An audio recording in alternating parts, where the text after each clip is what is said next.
Hey guys, Robert here. Good to see you.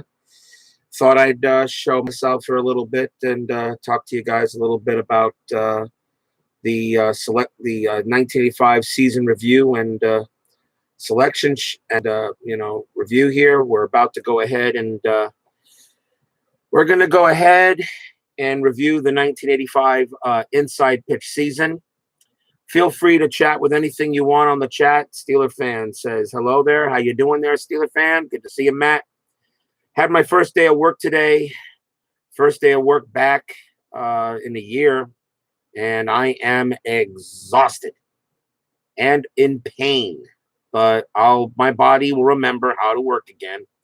It'll take some time. Let me move here a little bit better here. Here we go. There. So I thought I'd say hello. For those of you who've never seen what I looked like before, I thought I'd go ahead and show you myself. So here I am. It's good to see everybody out there. What a season, huh? 1985. What a season. What a season. That was a lot of fun to do. I know Steeler fan is happy about that. His Astros won the World Series. How about that?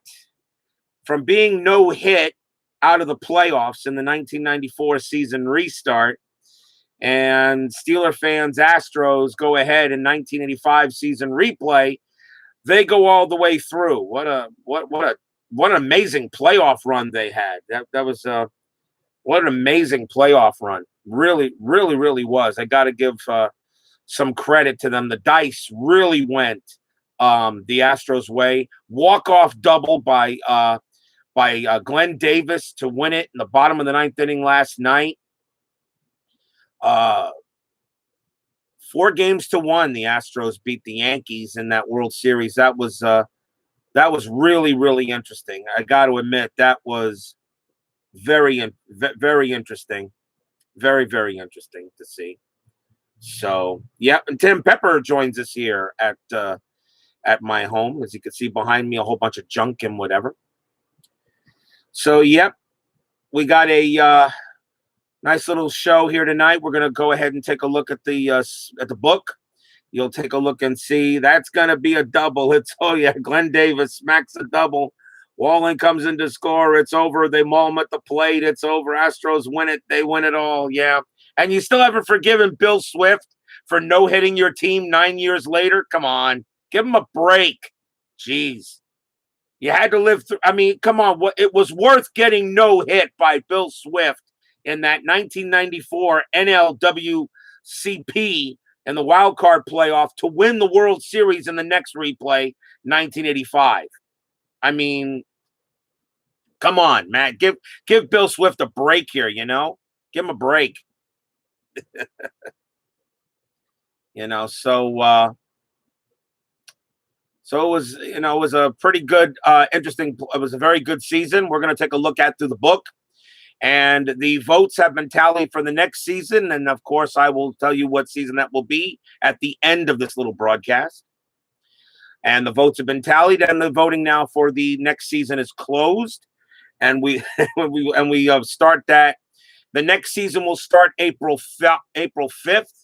That gives me about 2.5 weeks to give me a break. Not worry about having to stream, although I still may do some streaming. I've got some stuff here that I decided to get into a little bit. So maybe I might do a couple of streams of something. Who knows? I still got some golf I want to do. But I really love the inside pitch game. It was a blast. It really was to do, and I'm looking forward to the next season. April 5th's good. That's actually another nice day. April 5th, Major League Baseball already starts all over again. So the actual baseball season will pretty much be 1 week into the new season. So it kind of makes sense to start at the first week of the next season. The next season in April. So it was. I thought it'd be good. I mean, it's about 2.5 weeks away. It also gives me time to get all the fringe players printed, the schedule printed, and how we're going to schedule it. And of course, now that I'm working, there's not going to be the game in the morning and the afternoon, so in the evening. So there's just going to be the one game in the evening, still doing 2 days worth of baseball in one day. Of course, all the way to about 2 weeks left in the regular season. And then we'll go ahead and do the last 2 weeks day by day, which I think is the right way to do it for playoff reasons and such. So congratulations to Steeler fans, Astros. They win the whole thing. How that still kind of amazes me. It really does how that worked. Still can't, but and if anybody has any questions in the stream, feel free to ask. Say something, talk to me. I really wish I was with all you guys. Here we, just all streaming. We could all do it like we did with Dave Gardner, Al Red Sox fan, and Uncle Ron. So it was great to to do that day on I think it was November last year or December. It was great. It was a great time we had. I'd love to do it again with those guys. Al Red Sox fan, king of the hill, absolutely king of the hill. He's a jack of all trades and he's a master of all trades. I wish I could be like him. Yeah, great job rolling the right numbers. Well, thank the dice. I mean, I went ahead and got some extra colored dice, so now I should be able to mimic the colors. I'll be honest, it was a little difficult doing the blue and the orange, reading blue and orange. I really should have read it orange, and I really should have read it orange and blue. That's how I really should have done it. It was a little difficult reading the dice with the orange orange dice here. But that's all right. Not a problem. It's a little difficult, but we'll know what to do next time for the Astros or whatever, for the teams. But no, I'm not going to do 2 games a night. No. It's one base. Remember how we were doing it? It was one baseball game, but 2 nights worth of baseball schedule. So we chose one game, and then we rolled on quick results or FastScore as we used, and FastScore, and we did, the night's game and the next night's game. That moves us through the season a lot faster. We got through the regular season in about 3 months. It took about 3 months to get through the regular season. Did an all-star game as well. We started with Payoff Pitch, and I was getting a little bit discouraged with how Payoff Pitch was playing the games out. A little discouraged with it, and that's why I decided to switch to Inside Pitch. And I felt Inside Pitch, the game was more exciting. It was 2 die rolls to decide what could happen. I felt Inside Pitch was more exciting. I thought it was a little bit more real. I actually thought the base running is more involved in Inside Pitch, where in Payoff Pitch I was just flipping a card to decide what happens there. So really, it didn't matter. The thing about with Inside Pitch, you had to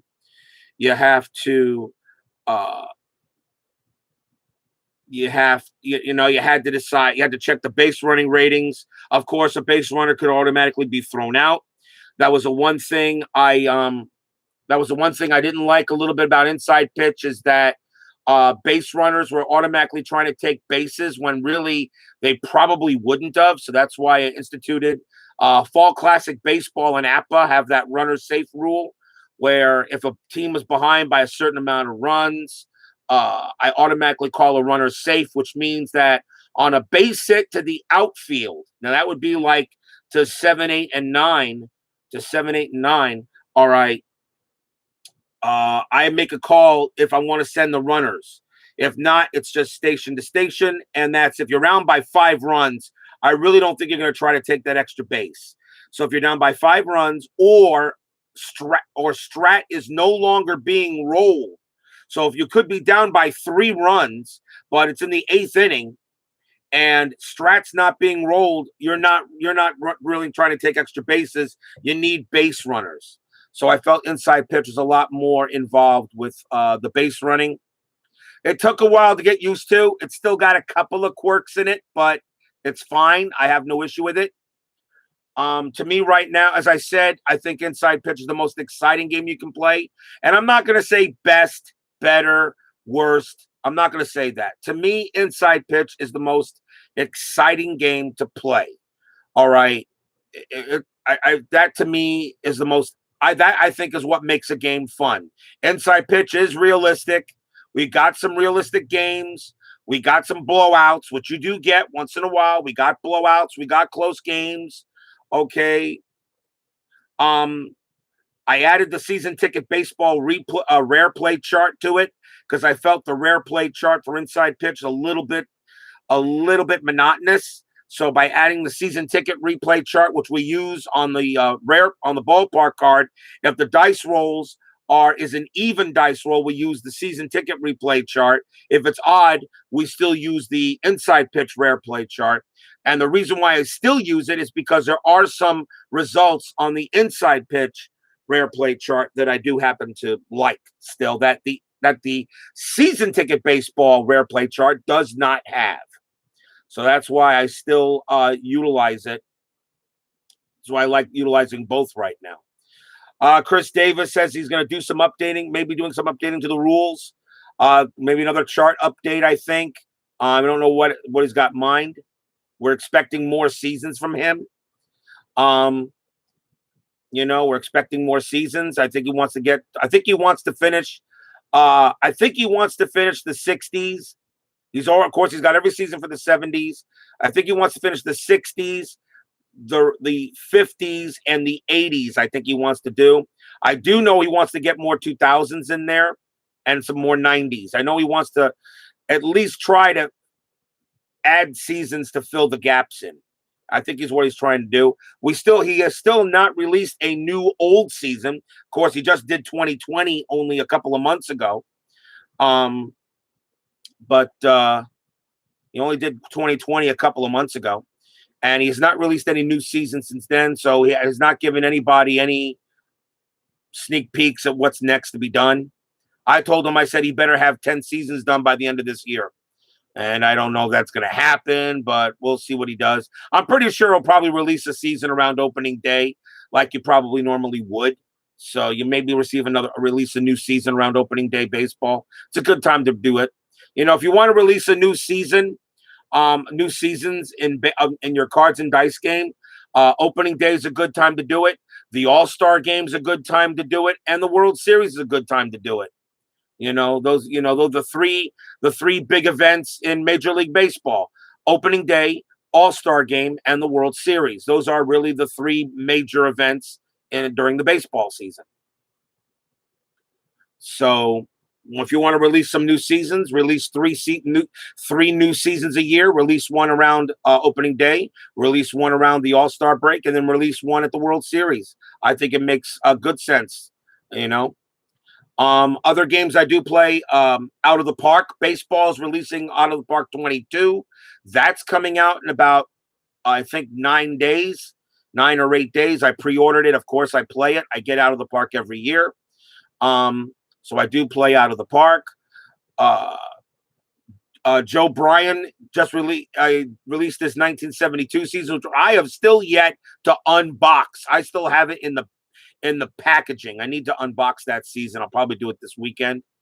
2020 he's going to release very shortly. And then I think he said 1963 and 1980 are next for Payoff Pitch. You're playing the 2017 Astros season, just finished. Yeah, the 2017 season. Springer, 342. He had 28 homers.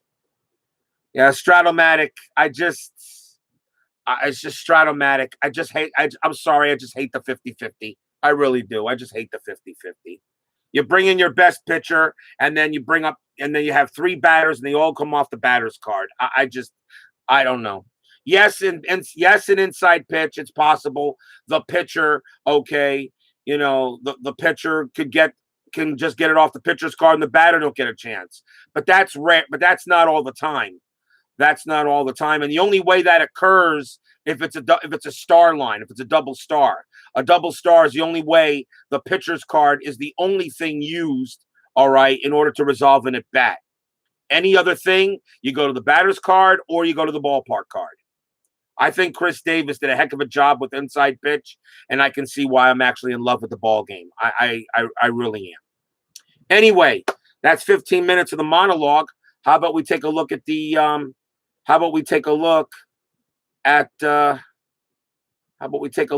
the season here? Let's see if I can change my camera. If I can. Let's see here. Can I change the camera?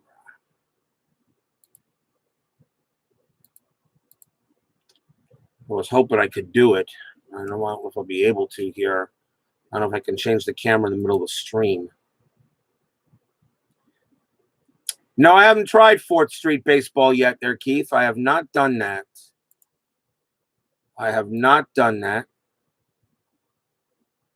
Yeah, that's true there also.